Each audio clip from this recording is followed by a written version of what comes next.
We will say it like it really is. With dignity and respect. Committed to free speech and common sense. Upbeat and entertaining. Straight talking and direct. We may agitate each other and you. Heartfelt and passionate. Thought-provoking, provocative and controversial. Fearless and truthful.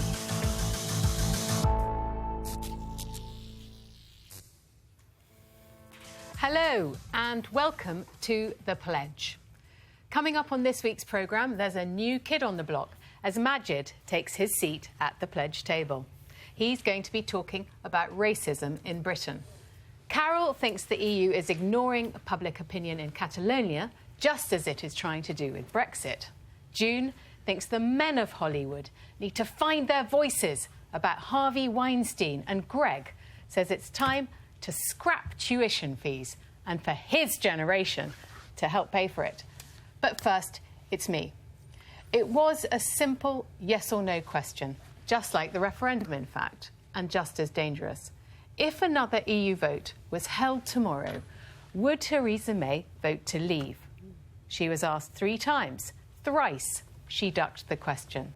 She said she would not answer hypotheticals. She would have to weigh up the evidence. She told us at some length how she had voted before, which was Remain.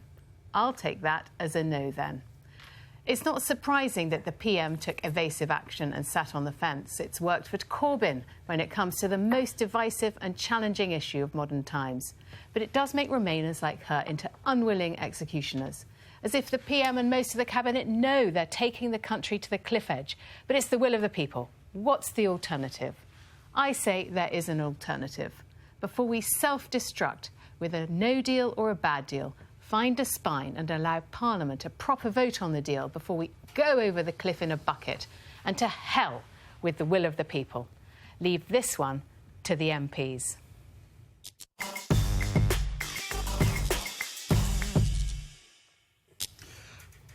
Well, presumably there will be a vote. There is going to be a vote at the end of it on the terms.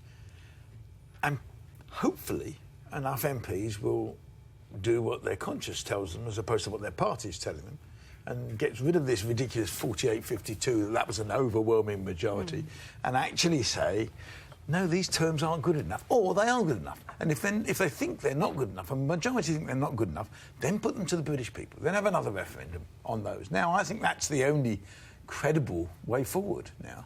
The problem with it is that, as it's framed at the moment, the choice that the MPs are going to have is between the deal that is reached or no deal. And if they don't like the deal that is reached, we go out with no deal. So there is no real mechanism yet for saying we can't actually stop this and get out of it at all, unless, of course, she reverses Article 50. Wait a minute, Carole, sorry, hold on.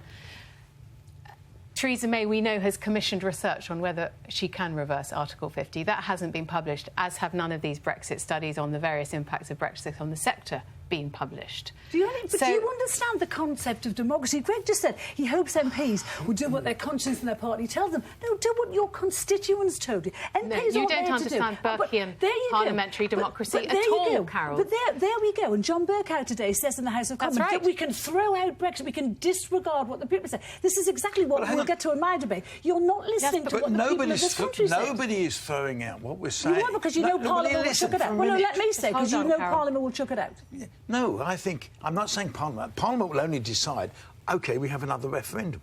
And that stage, the people can decide. I think with Brexit, I think it's a really peculiar situation could emerge, whereby hard Brexiteers may find that Theresa May's deal is too soft for them, and Remainers are obviously opposed to it. Remainers like me, opposed to it because we don't want Brexit in the first place. So we could end up in this really interesting situation once she puts a deal to the country, and that is that hardcore Brexiteers may oppose her deal because it doesn't go far enough, and Remainers could ally with them opposing it because it goes too far. In that situation, is there any circumstance that you can conceive of whereby the deal is worse than the reasons you voted for Brexit in the first place? What I just wish is that the Parliament would do what the people of this... Well, OK, yeah. I think probably nothing the government does would be good enough for hard Remainers. But what... That wasn't my question. That wasn't my question. With respect, are there any circumstances you can think of that the deal for you would be worse than the reasons you voted for Brexit in the first place?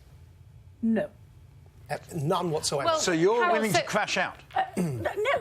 Yes, you're willing to have no deal and crash out. I am willing to walk away without a deal because I actually think, even if it means tanking our economy. Let's put that to the people. When I hear the leader of the House of Commons saying that we can just scrap what the people of this country said, scrap what they voted for, and get every MP to vote against it, and then that'll be Brexit. OK, can we go... That makes Carole, me incandescent. Carole, I know you get very cross about this, and you go on and on about the will of the people in almost everything you say. Why not? It is the will of the people. Do you know why referenda are banned in Germany? Because they lead to mob rule. If you put, as we've discussed before, the death penalty to a referendum, the will of the people would say, let's restore the death penalty. The reason we have elected MPs is because we don't have mob rule in this country, Carole, which I think is quite a good thing. No, they don't. You are completely wrong. That's not what parliamentary government in this country is about. It's not for MPs to decide what's best for us. I'm sick of being told what's best for us. Well, then why don't you have a referendum on everything? I'm sick. Well, don't be stupid. That's a stupid You want a rule by referendum. Right. OK, Yes. settle down, everybody. It's time for June to have her say. Do you think that when this is put to MPs, they will get a meaningful vote that could do anything to reverse going over the cliff in a bucket, as I said in my cue? Well, as it stands, no. As it stands, it's what you're saying. It's either we accept the deal that she's got or we have no deal. But I think what you suggested, Greg, is actually the only option. Let's take the deal back to the people. If you're saying we want the will of the people, let them see what they're voting for. Voted, June. But let's let them know the deal. Not on the deal. Not knowing the terms of the deal. Not on the deal. Now let's take the terms of the deal to them. And we may get a different outcome. It's because they know parliamentarians are going to vote it down, and they know that will actually... That's not necessarily true, but I never thought I'd say this, but I think Speaker John Bercow has done the country a huge favour today. He said he'd voted Remain, and he's also reminded the country that Parliament is sovereign. Yes. MPs can do what they want. They are not bound by the result of this referendum. It is an advisory referendum which Theresa May is executing against her own will. We weren't told that it was an advisory referendum. It is an advisory referendum. Can we conceive of a scenario in which... Can we conceive of a scenario in which 80% of the country rejects the deal for whatever reason, either because it's too soft or too hard? In that scenario, you know, I've spoken to people where they've said they've been hardcore Brexiteers, but they would oppose a deal that is too soft. They would oppose the fact there's not going to be a border between Northern Ireland and the Republic of Ireland. They would oppose any jurisdiction of the ECJ remaining over the United Kingdom, and therefore the deal would be too soft for them. In that scenario, if 80% of the public, either because it's too hard or too soft, want to reject the deal, how is that undemocratic? Do you think Leavers would reject a plan if they thought it meant that Brexit was going to be scrapped? I don't think they would for a second. How is it undemocratic? Can I just say what Maajid is saying is that what we could result is the worst of all worlds, both for Remainers and Believers. We're out of the EU with all the club benefits, but for Leavers' purposes, we are still rule takers. That is probably the option we're going to be left with. In that situation, Carole, would you prefer to remain as we are, or to be rule takers, subject to a lot of ECJ rules, out of the single market? Do you see what I mean? There was a suggestion this week to join Leicester. I want to put it to you, because you know how would you answer to the question is. I mean, it's the same thing. It's always the same question. This week there was a proposal to go to NAFTA. That to me sounds like a very good idea. EFTA. No, NAFTA. OK, to be part of the North American Free Trade Association. That was a story this week. What do you mean, how? Because is that one from Lady Gaga so again? Would we join North America? We become Canada or America? We don't become them. We trade with them. They have a trading bloc. And the suggestion was that we join them, which I think is a very good idea. I'm genuinely curious about whether if 80% of the country did, if 80% of the country were opposed to the final deal. But you don't know they're going to be. No, hypothetical question. Please don't do a Theresa May and say you're not answering hypotheticals. How would that be undemocratic? If 80% of the country rejected what would be a fudge? You know, sometimes a compromise doesn't work. I think it's a hypothetical question, so therefore it's not a real question, but I don't think 80% of it... But we are speaking about the future, so it can only be hypothetical. Where you might be right is, I mean, the evidence... There's no overwhelming evidence that suggests if we did it again, the result would be different. But I think that might be the case if it means crashing out. If the choice is, look, you either have to crash out or we have to stay in, there's no deal, then I think there would be a majority for staying in, personally. But I'm prepared to put it to the people and let the people decide, which is what you go on about. We've put it to the people, and what this government's job now is to get us a deal of some kind. But Carole, also, don't you think it's also making sure that people know what the repercussions of crashing out are. Carole, if you think that... Carole, can I ask you one? People out there, all of you, do people know? Yes, of course they know. Carole, if you think, if you're so convinced that people would still vote to leave, why not put it to a second referendum after the deal? Because it's the desperation of Remainers who are so desperate to get the result they want. You'd keep doing it. What happens next time? Because what you're frightened of is by now the public has heard Philip Hammond say that planes couldn't fly. They've heard people say that you have to turn over Kent to a lorry park. And actually, these things, they understand these things. His own Prime Minister has slapped him down. That will not happen. But we all know it. His own Prime Minister is now irrelevant, isn't she? I mean, she doesn't know what to do. She can't get rid of him. She can't get rid of Boris. If she got rid of Hammond, you've immediately got, within the Conservative Party, a grouping, the Remain bloc, and then she won't get anything through. I feel very sorry for her. I think she's in a terrible position. One of the things with this debate is it does lead to a lot of name-calling. It does lead to accusations. I mean, I heard you say treachery earlier. I wouldn't necessarily want to go there because I wouldn't call you a racist, for example, for supporting Brexit. But I wouldn't. For voting I wouldn't, leave. and I'm speaking to you directly. And I think it's important for us to move away from some of the abuse in this conversation and keep it civil, which is actually, I think, a nice way to raise the next topic, because Theresa May has released the results of her government study into racial disparity in Britain, warning public bodies and society at large that there isn't anywhere to hide. The Prime Minister has laid bare some uncomfortable truths for our country to face. Not since the Macpherson inquiry into institutional racism after the racist murder of Stephen Lawrence has the government been so occupied with exploring racial justice themes. The Prime Minister's findings will come as little surprise to many minority ethnic groups. It doesn't take a government report to tell me and people that look like me that we live among racists. But this initiative comes at a time when racial identity politics isn't just being championed by the overt far-right racists, or indeed the more subtle form of racism in mainstream society. Identity Puritans have also emerged among the far left. Theresa May's study will prove for depressing reading, but the solution to these very real problems should be to focus on a position where we see, ideally, less ethnicity, less race, and less colour, not more.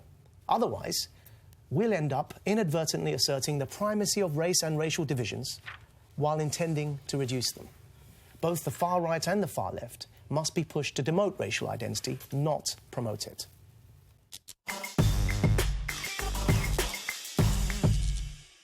Well, Maajid, you know, usually I tend to agree with you on most things. Let rip, June. But I completely disagree with you on this one. Go for it. And I know that, because we're friends, I know personally that you have an issue with what you call the regressive left. Indeed, I coined the phrase. You coined the phrase, around the world. And I think that's slightly influenced your take on this, which is what Munira Mirza basically said. You better explain what she said. OK, so she basically... And who she is. OK, so she used to be Deputy Mayor in London, a very close ally of Boris's. And what she said... Just do you want to bring this in? We've got a grab. Have you? Let's bring it in. Yeah. Have a look. There are many complex reasons why there are disparities between groups, and it's not always about the colour of their skin. Very often it's not, and it's certainly not always about discrimination. I think it can stoke grievance, it can make ethnic minorities feel that society is against them, it can create resentment between groups, and it can also, and this is I think the most important point, it can make ethnic minorities less trustful in the system. I think the problem we have here is the government hasn't offered any real clear solutions. Now, to me, I think we do have to define people by the various categories because the solutions for each group are varied. So the reason why traveller communities or gypsy communities, the children in those groups aren't doing well is different to the reason why maybe young black boys aren't doing well. So you can't lump it all as one thing and pretend that these categories don't exist. Let me clarify. I think there's been a misunderstanding as to what my position is. OK. So I'm between what Munira has just said and what I think you've just said, which, you know, you can clarify if I've misunderstood you, but I'm definitely acknowledging there's a problem. You know, at the end of the day, if the chances of gaining employment after graduation for Pakistani and Bangladeshi Brits is 12% worse than their white counterparts, and for Indian and black British is 5% worse, if the rate of conviction for young black men is 3 times higher than young white men, if the rate of expulsion from school for young black men is 3 times higher than their white counterparts, if young traveller children are, by the age of 11... 9 out of 10 are failing. Cannot read, right? There's definitely a problem, and I think that Munira's remarks fail to emphasise enough on the problem aspect of it. So wouldn't you say that we need to make sure we have the category so we can find solutions for each group? Yes. Because the reasons are different for each category. And I'm going to summarise in one sentence what I mean by what I just said to kick off this debate. And what I mean is, if we... And I don't think you do this, knowing you the way I evidently do, right?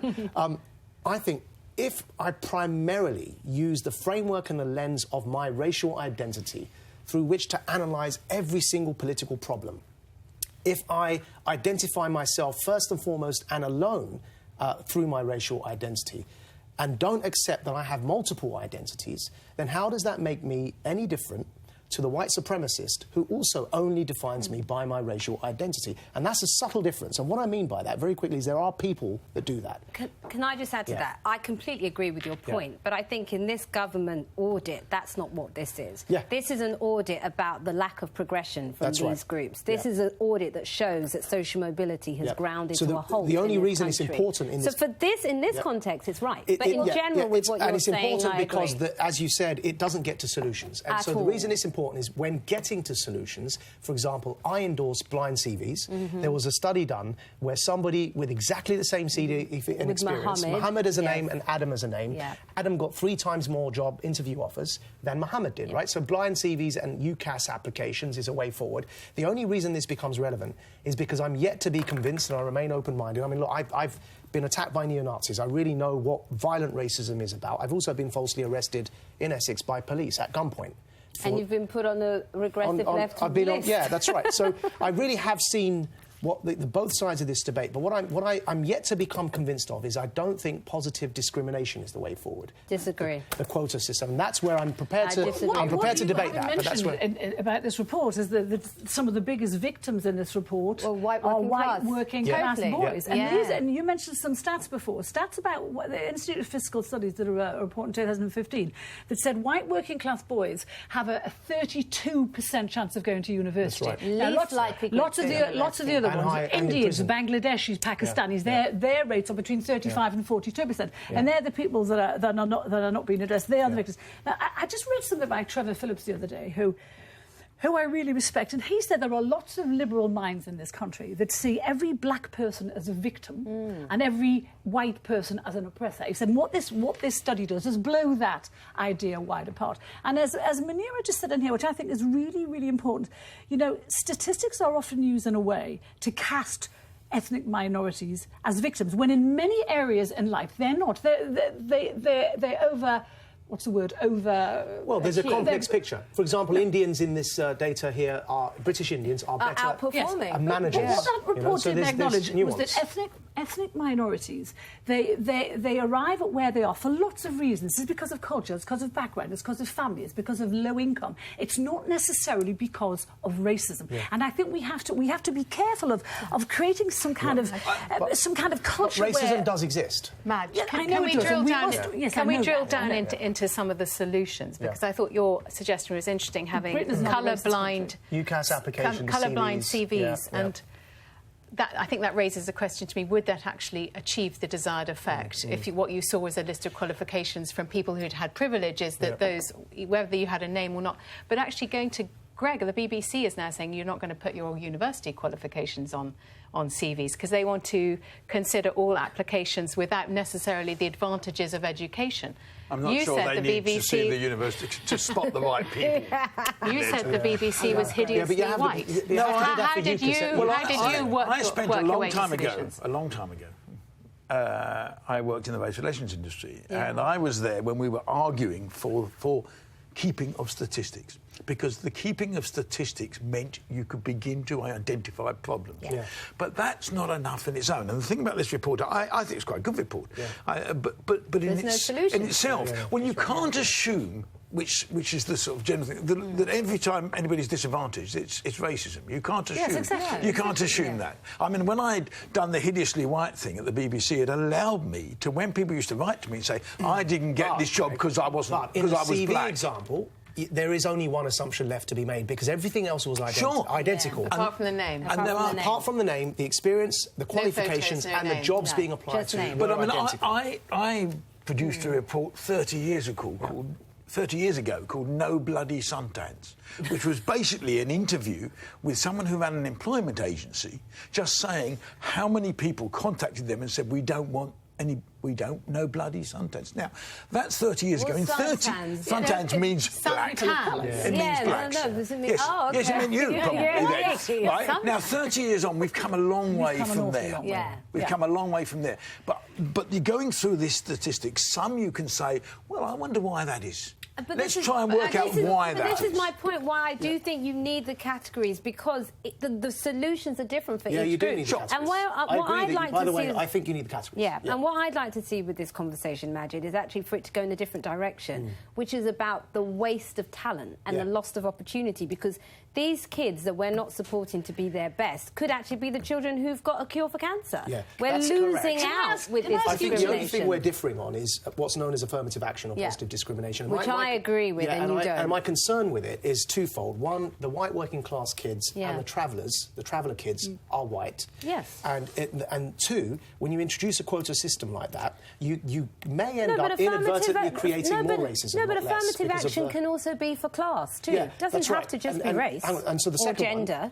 If you do end up creating more racism because somebody feels bitter that they've been left out because for a quota system they haven't got a place that they were otherwise qualified for, it could backfire. Now, how do you juggle, if it is for white working class kids as well and traveller kids, which is what it would have to be? How do you juggle that? One could argue, if you take the far left view that I'm criticising, that white working class kid still benefits from the power structure because he's still white. And that's where I differ from the far left. Well, and that's my problem.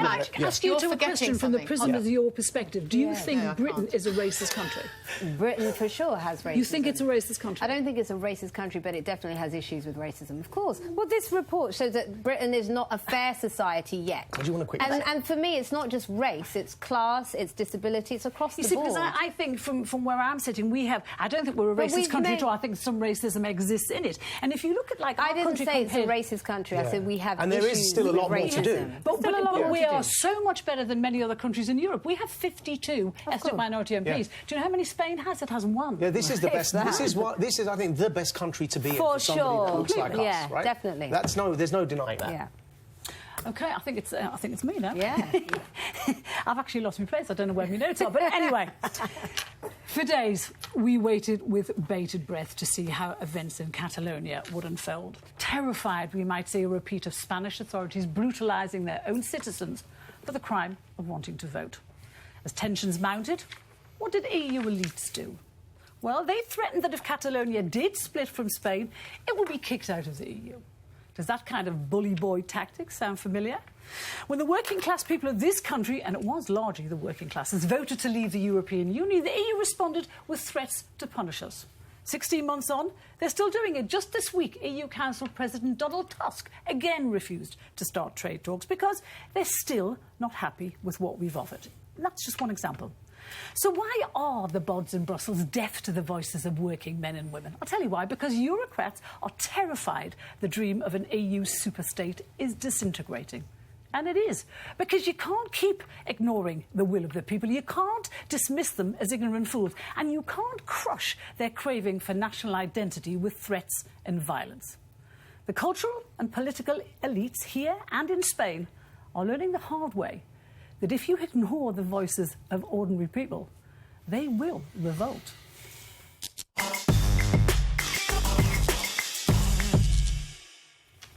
Where to start, Rachel? It always amuses me when you lump together, Rupert Murdoch, the owners of the Daily Mail newspaper, and the people who own the Ritz as the elite, who actually they're the ones who have orchestrated Brexit in our country. But let's focus, political elites. Let's talk about Spain for a second and what's happening there. And of course, I regret, and I think everybody in Europe regrets what happened at the polling booths in Catalonia. I mean, we don't want to see old ladies being dragged out by their hair and blood on the streets. Nobody does. But just as our referendum was only advisory, not legally binding in law, this referendum wasn't even legal, Carole. No, it was not wasn't even legal. Yeah. But moving on actually to a broader point, which is, in fact, the EU quite likes regional self-determination, because the more separate entities there are who regard themselves as autonomous, the stronger it makes the EU itself, because if you've already got 28, let's say there are 45, basically the EU becomes a committee, and those at the centre of it become ever more powerful. The federal system becomes ever stronger. So you've completely misunderstood, in fact. You've completely misunderstood what the EU wants to see happen throughout Europe. Independence was illegal, but they've asked 18 times. They've asked Spain. They wanted what Scotland had. They wanted the chance to make their voices heard, and they were denied that 18 times. So you can't really blame people after that length of time for getting cross, for not they weren't being listened to, they weren't being acknowledged, and so they took action. I don't blame them. Can I just show you a clip of what happened after? Now, this was a rally in Barcelona of people in favour of staying in Spain. Yeah. And that I found quite surprising. Look at the numbers. And since then, I've tried to find out, OK, who did vote to leave? 2.3 million people in Catalonia. So what we need to do, I mean, as it is at the moment, that is not a proper referendum. I agree, partly because of the Spanish government. It was 90% of the turnout. Sure, but what you need to know, yes, but was the turnout, did those people, they clearly didn't vote then, because I reckon there was 1 million people marching in favour of Spain. So I agree with you. If you think, but that's nothing to do with the EU, that's to do with Spain and the... No, it's not. It's to do with the Spanish government. And all the EU have said is exactly which we discussed last week. They don't want to leave the EU, Carole, but they're effective. Well, they've been told they won't be allowed to stay. Well, that's what they said. Oh, they think they will be. That's what they've been told they won't be. That's what they said to the Scots. Exactly the same. That made no difference. They said, if you leave a member state... And they told the Scots time and again. No, but if you leave a member state, you've got to reapply. That's all they said. Your obsession about the EU means you bring it into every conceivable... May I ask a question? Yes, of course. I'm sorry for the hypothetical again. I do apologise. Where did you stand on the Scottish referendum? Were you pro-breakaway, or did you want the Scots to stay with us? Will of the people. Let me guess. Of course I would want the Scots to stay with us. I want the UK to be... Why? Because I like the United Kingdom. However, what the Scots had a vote... Spanish like Spain. The Scots... The Catalans don't, they? But the Scots nor do the Scots like England. And what I'm trying to get at is I think that there is a cognitive dissonance here, and it happens with many people. I don't even know what that means, Maajid. What does the cognitive dissonance mean? There are two thoughts that are not necessarily aligned in the same person. Right. And a lot of people... You'll be telling me I'm stupid next. No. I genuinely want to understand something, right? Right. And, I'll help you. And I'm not trying to patronise you, honestly, in any way. Sounds like you are. I genuinely want to understand how some people who support the breakaway of the United Kingdom from the European Union don't support the breakaway of Scotland from the Union that is the United Kingdom. Likewise, if you support the breakaway of Catalonia from Spain, you don't support the breakaway of Northern Ireland or Scotland from the Union. Okay, hold on. I'm just going to finish the question, and I really genuinely, I'm not trying to patronise you. The reform that Brexiteers say was needed in Brussels, with the heavy bureaucracy and the wastefulness, is what the Scots say about Westminster. And of course, Westminster does need reform. We have an unelected House of Lords, just like Brussels is unelected. And so the same arguments that Brexiteers... Only the Commission. No, but that's what the Brexiteers argue. That's my point, right? So what I will say to you is the Scots voted to stay. We respect their decision. I'm not asking you about the Scots. I'm asking you about where you stand. Just ask me about the Scots referendum. I'm asking about where you stand with both cases, not where the Scots stand on one and where you stand on the other. Well, it doesn't matter where I stand. You're pro-union for the UK, but against the union for Spain. The Scots voted to stay. End of story. But where do you stand? I respect that decision. But where do you stand? Well, it doesn't matter where I stand. No, it does matter, because you gave us your opinion about Catalonia. It's exactly the same way. It doesn't matter what team is making. She has a job to do. But Carole, I want your opinion on both cases. Are we arguing that any area in Europe, or any area in any country, could London, for instance, decide... Well, it's more important for us... hang on. It's more important for us in London to stay in the EU, and therefore we'd like to break away and stay in the EU. Now, That's a really good idea, If, say, 60-70% voted which is... Haven't we thought of that? It's a silly argument. No, it's not a silly argument. It's a silly argument. Catalan has its own parliament. It has its own leader. So does... Greg, you've just solved the solution to the educated elite. So do Scotland and Northern Ireland. I'm glad you're having fun with this. I really am. But what I would want to argue about is what we're interested in is the will of the people. And I know you think that's a stupid But what expression. about the will of the educated elite, Carole, that you so disdain? Greg's just come up with a brilliant solution. Had you remained as one, I would have respected that, but you didn't. Oh, and I get really unlike Nigel Farage. What I get really cross at is... No, I just want to finish. What I get cross at is the working people of this country. You lot sneer at them all of the time. You sneer at what they want. You sneer at what they believe in. They voted to leave, and you think they're misguided Carole, fools. can I ask you a question, though? I'm slightly confused by your debate, because I don't understand what the working people of Britain who voted to leave the EU has got to do with the Catalonians, because surely you should be comparing that to Scotland. That's a false comparison. Do you know what I'm confused. Like those two provinces and regions have any attempt to attack the EU, you're confusing this debate. What my whole argument was about was the parallels both here and in Spain. The parallels between the referendums. Yes, not our referendum with the EU. If you're Surely confused about what I'm saying, let referendum. me tell you what I'm saying. I'm talking about the parallels of what happened in Spain and here. After our referendum here, we have the elite trying to destroy what the people wanted. In Spain, they were trying to destroy what they wanted before the referendum. So why did you not support Scottish independence? Why are you banging on about this? That's the comparison. Do you know why I did? The correct because analogy. I'm half Scottish and half of my family are Scottish, and my views on that could not be made heard. So, but I don't really particularly want the UK to break up. But if the Scots had wanted to leave, I would have completely supported their decision. Well, then that's the comparison. So what's the confusion there? And the Northern Irish, Anyway, I'm going to break up this debate because it's time for us to have another quick break, and I'll be explaining why the men of Hollywood have questions to answer about Harvey Weinstein.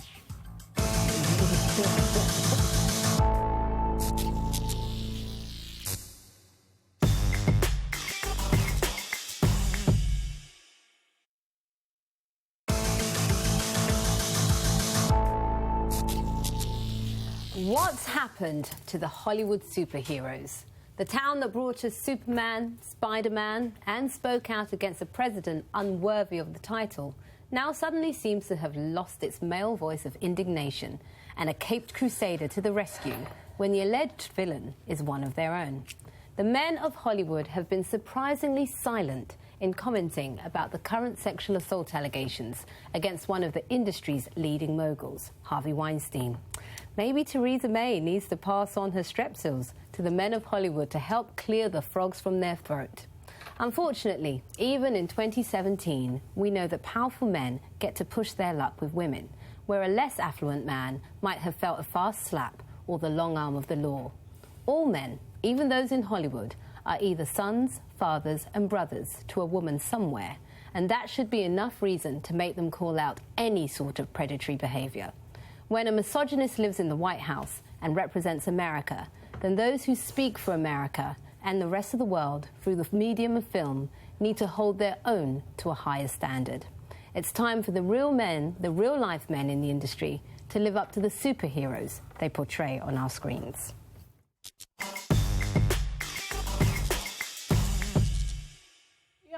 I totally agree with you on this. You know, it's, you know, they stood on stages at award ceremonies and they stood at podiums and they denounced Trump as a misogynist, as an abuser, and yet the biggest, most vile abuser is living in their midst, and they have stayed silent. And you mentioned just men finding their voice, and this is probably where we will disagree. But I think there are lots of women in Hollywood who are very powerful now, who now say they were abused by him. People like Gwyneth Paltrow and Angelina Jolie, lots of the other ones. They have been very big name, very big powerful figures for the past 20 years. They could have at any time spoken out about what was happening, because if they had spoken out earlier, they would have been able to protect the actresses who weren't quite so powerful. But the hypocrisy of them all is towering. I find it incredible. You know, this story was blown, we think, it was in the papers today, we think by Weinstein's brother, Bob.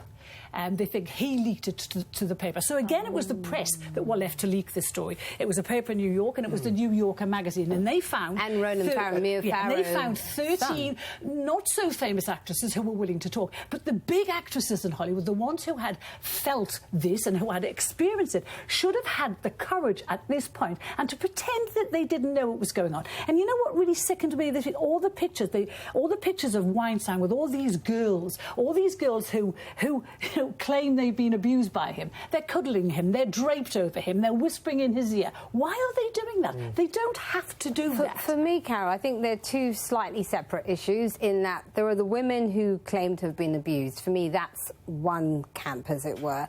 I'm talking about the women who've come out to denounce him, like Meryl Streep, like Dame Judi Dench. But the fact is they have. It's only the only men who've done that are George Clooney and Mark Ruffalo. It's important at this stage, I think, just important legally to say he has denied all these allegations. Yes. Yes. He's denied the rape allegations, for sure. Yeah, and he has accepted that he needs counselling, but he's denied the serious criminal allegations against him. Having said that, there is a moral question here beyond the legal question, and that is that you're right. Donald Trump Jr. has called out this hypocrisy. What I find sickening is that touching a bit on the racism debate as well, is when social justice causes are used as a political football between the left and the right, respectively, whenever they want to point score. So whether it's racism, homophobia, misogyny, anti-Semitism, it exists on both sides of the political spectrum. But he was only allowed to continue doing this because the assumption often is it could have been stopped years ago. Rachel, I have a different read of this. I think that the reason we have a misogynist in the White House and that this was an open secret in Hollywood for many years. I mean, I had heard a story about Gwyneth Paltrow and Harvey Weinstein myself several years ago. It's because how normal it is. Yes. It's like we just accept that men are going to use their power over women. So don't be outraged about it now if it's normal and they're okay with it. The fact that everybody knew it but nobody called it out shows it was normal in Hollywood. You know, the single most thanked person from the Oscar stage Weinstein. is Weinstein. Yes, so not only did they not call it out, they indulged it. This is all about power. And then they go to his parties and they're drinking champagne. It's all about power, not even about sex. It's a way the male sex doesn't call out Harvey Weinstein because, in a sense, they're reinforcing male supremacy over women. And, you know, especially in Hollywood, where the rule is, you know, the Jew, a young starlet like Marilyn Monroe, let's have a picture, who admits that she slept with producers to make her way onto the tinsel topped screen or whatever. That is how it works, and it still works in 2017. And maybe the fact that Harvey Weinstein's cover has now been blown by women, by the New York Times, by the New Yorker, means that actually we're going to see the beginning of an end to this. I think that's the important point. Yeah. It's, as you say, it's been known forever. The casting couch in Hollywood, the senior, you know, moguls had young women, had all the rest. What's interesting is the speed at which I think Weinstein has been destroyed. I mean, it's within 7 days. It's absolutely destroyed. And that will send a signal to an awful lot of other men who aim to be in that position. Because they'll see how fast now you can be brought down. And let's not kid ourselves, he was an incredibly important person. Is the important thing. The reason this has come out now is Harvey's star is on the wane. He hasn't got the power to make or break all these people's careers. Therefore, it is safer to come out because that's why these women that you saw draped all over him didn't, because he was in charge. But Carole, can I just add the point? For me, it's not just about people like Harvey Weinstein abusing their positions of power. It's also about the sexist nature of Hollywood in general. But I think to some extent we're all culpable because this story was broken in the New Yorker by none other than Ronan Farrow. Who is he? Who is he? Mia Farrow's son, who is the Woody Allen's son. Woody Allen. And Ronan Farrow has said on the record, my father married my sister. So Ronan has an axe to grind naturally. I think I would too if I was in that position. And he's sought justice through this article. But it tells us something, because how long have we tolerated somebody like Woody Allen? We all watched his films. Maajid, just to interrupt, Ronan Farrow had started that story on NBC, and it was quashed, and that's why he then took it to the New Yorker. No, good on him. Yeah, I back him. But also, the Hollywood again was looking after. But you're talking about the guys in Hollywood that were. We have a clip of Lucette Geis, who was one of his accusers. Let's have a look. We went to his office and we had a great conversation about his current film and the film that I was pitching. He seemed genuinely interested and I was excited. After about 30 minutes, he asked to excuse himself and go to the bathroom. He returned in nothing but a robe with the front open, and he was buck naked. I do not think that Harvey Weinstein understands or comprehends how much pain and suffering this brings to me and scores of other women. The window to end this soul-crushing behavior of sexually harassing women is only now just recently opened. Wow. Wow. But that's the interesting question. It's only just recently opened. And that's interesting. Why is it open now? Yeah. Well, I think, is it your point that it's not as powerful as it was? But also more and more women are standing up for themselves now, but in the way that they weren't able to in the past. That made me cross this week. They said they didn't have a choice. Yes, they did have a choice. They absolutely had a... Mira Sorvino had a choice. He locked them in. No, he didn't. Well, let me talk about Mira Sorvino and Rosanna Arquette. Both of them said to him in a room, they were in the same situation with the dressing gown and whatever, and Arquette said, I am not that girl. I will not do that. And she walked away. Now, well, this woman walked away. Well, but a lot of people didn't walk away. You read about the girl who was supposedly raped by him, and I say that because he's denied it. I don't want to defend her. She started to go out with him after he raped her. I'm not leaving them responsible for the legacy of what he did. You can be responsible for not walking away. Of course you can. You cannot make them accountable for what he did. You have responsibility for your own body. Next, it'll be me, and I'm proposing an overhaul to how students pay for university.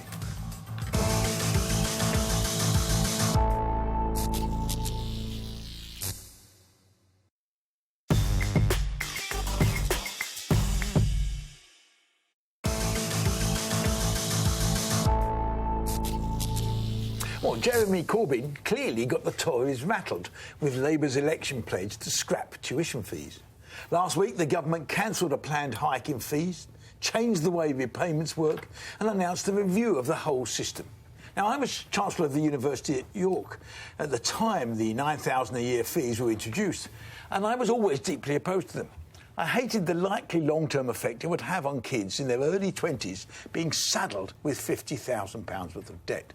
And it seemed so unfair that my generation, and people like me, who paid nothing to go to university, should be pulling up the drawbridge on those who followed.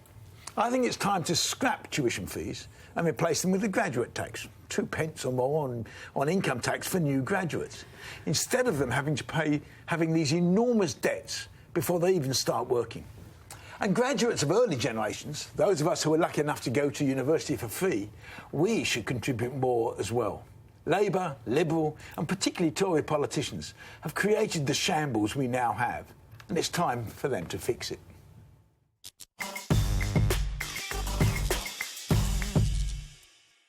I have this peculiar honour of having been through all three of the systems that you just named, because it took me a bit longer to graduate for reasons that I won't go into now than normal. And so I started at university with a maintenance grant paid, means tested, and my fees paid.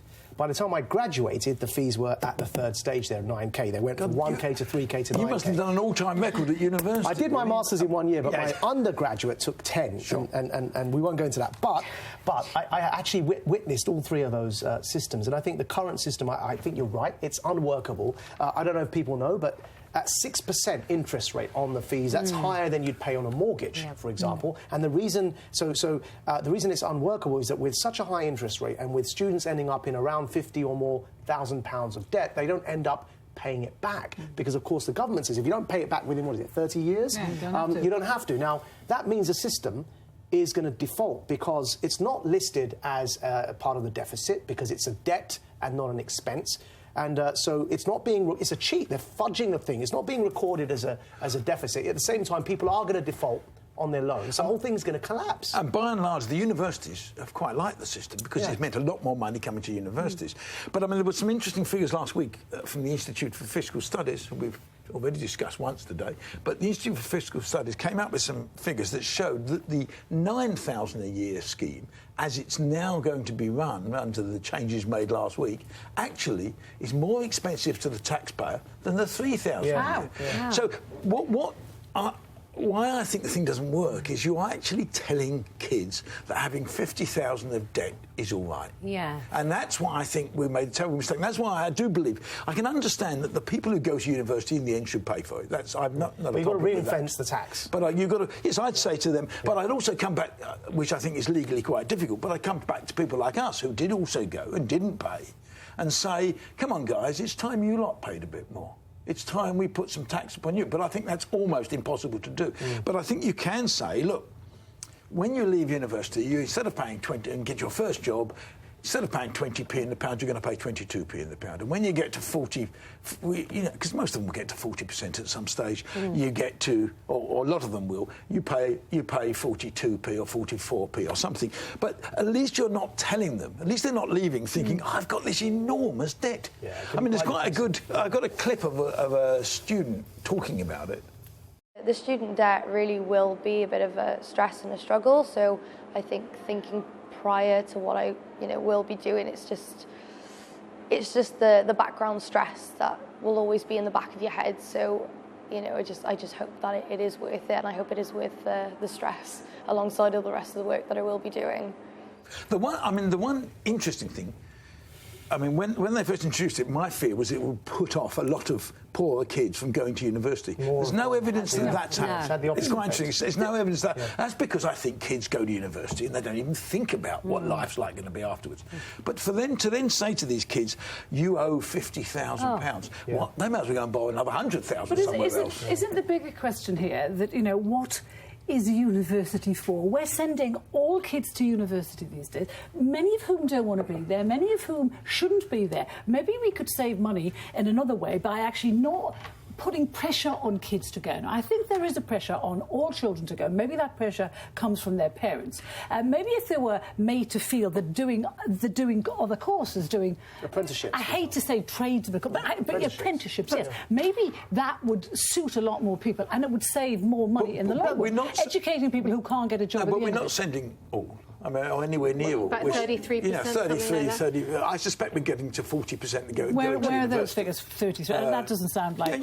We're certainly not sending all. But your point is right. Obviously, that the kids who don't want to go to university aren't suited to university. That's fine. No, but don't you think the problem we've got, Greg, is in the future, the jobs of the future are going to require that sort of level of education in the way that they didn't in the past. AI are going to take over the sort of manual skilled jobs. Yep. So therefore, we do have to figure out how we make higher education much more affordable for the majority. In terms of social mobility, well, you've already got graduates who are doing jobs, who are coming out to do jobs that were non-graduate jobs 20 years ago. It's already changed because of the numbers going. Yeah. I happen to think it's a good idea. I would get as many kids as I could to stay in education for longer, learn more. I don't really care if they do a subject that has nothing to do with what they're eventually going to do. What about making it means tested? That's an expensive Why shouldn't we just have it that the kids that are from families that can afford to pay and those that can't don't? Well, that's what we had for years, of course. Well, they never paid fees. They paid their own. So why can't we do that again? Their own lodgings and things like that. You accept the principle. It's not like the health service where education shouldn't be free at the point of delivery. You accept that you should pay at some point in your life for the benefit of having had a university education, which all the evidence shows you earn something like $250,000 over the course of your lifetime. So you can pay for the question is not don't do it up front when you're starting out, and so you start your career, as it were, saddled with debts, as my kids have done. 50 grand, 40 grand. Given that a lot of them will never pay it back, actually they're not saddled with 50 grand. But the trouble is that's what they think they're saddled with. They are. And the stress of that. Somebody in the end and the normalisation for debt that creates. But also the Treasury. The fact you can get away with it as well. You don't have to pay it back. They're already writing off a quarter of it. I mean, 10 billion is gone.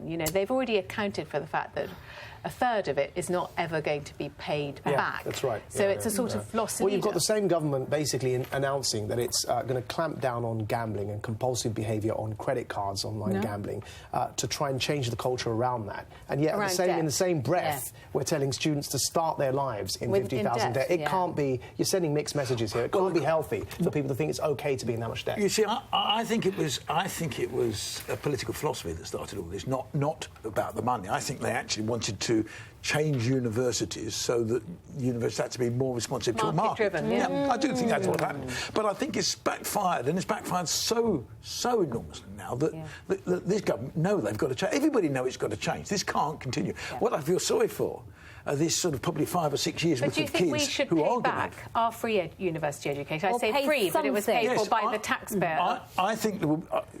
this is hypothetical, and I don't think you can do it, but I would say to those of us who had free... I mean, I paid nothing to go to university. Same here. I paid no fees, and I got a full grant. I was paid to go to university. Because you got full grant. Well, the Netherlands still does that, by the way. OK, that's all we've got time for. But before we go, we do need to crown our Straight Talker of the Week. This week, there were plenty of contenders, but we've plumped for an old favourite, Gordon Ramsay. This week, he told Radio Times that the influx of migrants in recent years has confirmed how lazy Britain is, and that Brexit could be a big kick up the arse for everyone. Now, I don't know if we're all lazy, but for bluntness, Gordon, you are our Straight Talker of the Week. Carole, presumably you agree with him. No, I know what he's getting at. I know what he's saying. He's saying that, that we have a lot of people in this country who refuse to do the jobs, the dirty jobs, that migrants do for very little money. And what he's saying is, get the people in this country trained to do it and stop being so snobby about it and get your hands dirty. But unemployment is incredibly low in this Incredibly low. It's incredibly low. And actually, what Gordon Ramsay might have to work out is that actually, if he wants to get more people, he's going to have to pay more. And actually, in the hospitality industry, doesn't pay well. At all, yeah. And that could be and the that issue. Means your food is going to go up in price. Obviously it is, because it's going to be passed on to the customer. Yeah. That's what happens. I think you'd have to be paid to work for him, wouldn't you? Anyway, a lot of money. That's that for another week. As we're all lazy, we're going to have a nice, relaxing week off. But we'll be back next Thursday. So, till then, goodbye.